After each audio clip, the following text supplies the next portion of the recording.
Olá pessoal, bem-vindos ao canal do Grupo Serve. Hoje eu vou falar com vocês sobre aquelas coisas que a gente ouvia sobre a reforma tributária antes dela ser aprovada. Então a gente ouvia assim, a reforma tributária vai trazer uma alíquota única, a reforma tributária vai deixar mais fácil calcular imposto. Lembra de tudo isso? Será mesmo que é assim? Fica comigo até o final desse vídeo, que hoje o nosso assunto é esse.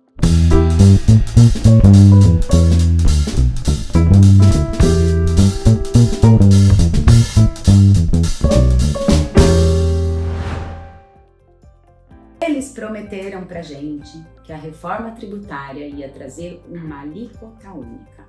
Você se lembra disso? Pois é, nós vamos conversar sobre isso nesse vídeo. Mas antes, nós vamos falar, resumidamente, sobre os 8 anos de transição entre a legislação que a gente tem hoje e a legislação da reforma tributária. Para entender de forma bem resumida, bem generalizada, quando cada coisa entra no seu lugar. Em 2026, inicia a fase de teste do IBS e do CBS.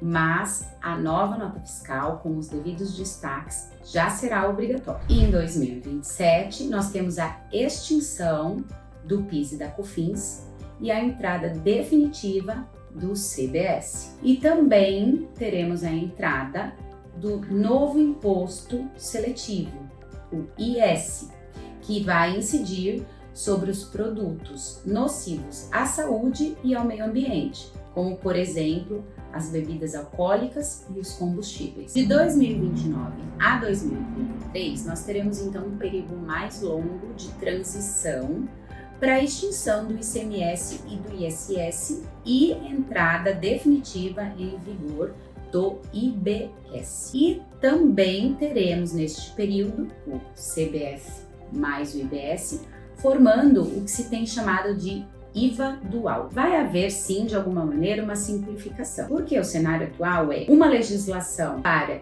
PIS e COFINS, uma legislação para ICMS com uma regulamentação diferente em cada estado e uma legislação para ISS com uma regulamentação diferente em cada município. E com a reforma tributária, nós vamos ter uma única legislação para todos os impostos. Porém, gente, vamos ser justos, a alíquota única é forçar a barra. Por quê? O que nós vamos ter é, com relação aos impostos federais, uma alíquota única, ok?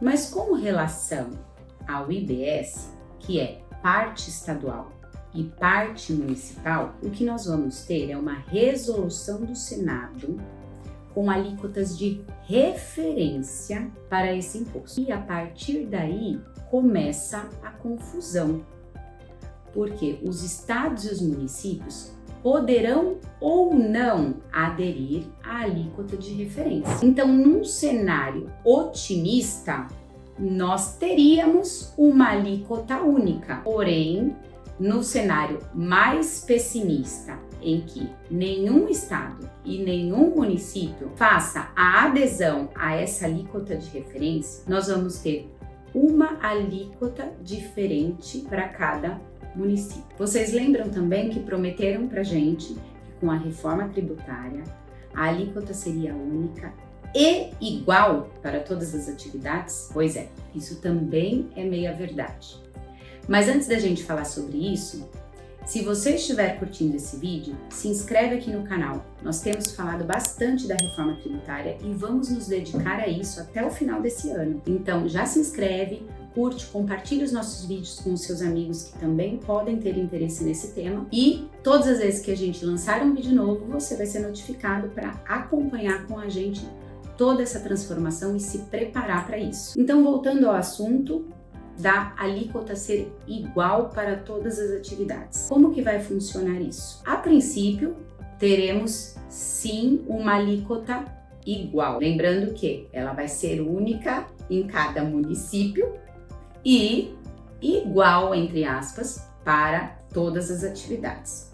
Por que eu estou falando entre aspas e que isso é uma meia verdade? Porque a Lei Complementar 214 de 2025 traz inúmeros regimes específicos, em cada um prevendo condições para reduções de alíquota. Por exemplo, nós vamos pegar para os bares, os restaurantes, dentro do regime específico, a alíquota de redução de 40% e aplicar sobre a alíquota padrão do município, que nem sempre será a alíquota de referência. Simplificou, mas não muito, né? E se você for empresário e não for do ramo da contabilidade ou do direito, você vai precisar de ajuda para entender toda essa transição e se preparar para isso. Se você quiser contar com a minha ajuda e a ajuda da minha equipe, entre em contato com a gente.